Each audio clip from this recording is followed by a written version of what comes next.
Audio Jungle.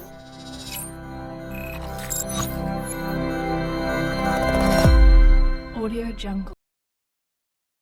الرحمن الرحيم السلام عليكم ورحمة الله وبركاته. بعد السلام waxaad kusoo dhawaataan channelkeena Somali Share Education Network. fadlan hadaa tahay qof nagu cusub subscribe-taada nagu caawi sidoo kale gambaleelka furo si ay kusoo gaaraan muuqaaladan soo dhigayno.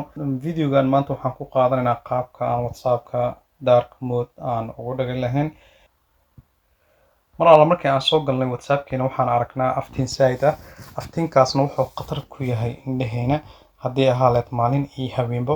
hadday jeer waxaa fiican inaad iska isticmaashid dark mode waayo aftiinka saa'idka ah wuxuu khatar weyn ku yahay indhahaaga inuu saameyn weyn ku yeeshto.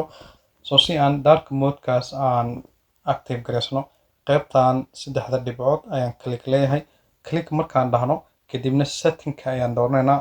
settingkii markaan doortay waxaan halkan ka dooranayaa chat space ay ku qoran tahay chat. markaan dhaho qaybtan sare ee ku qoran tahay display waxaad ka dooranaysaa themekaas. markaad dooratid waagii hore muusan lahayn system default waxa la dhaho balse wuxuu lahaa labo option oo ah keliya light and dark.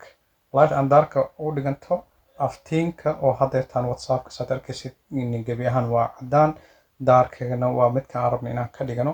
balse hadduu WhatsApp-kaaga update yahay system default haddaad dooratid automatically wuxuu kuu noqon doonaabo dark mode ayuu ku noqon doonaa, taasoo WhatsApp-ka naftirkiisa og yihiin dhibaatada ay leedahay aftiinka mobilkaas.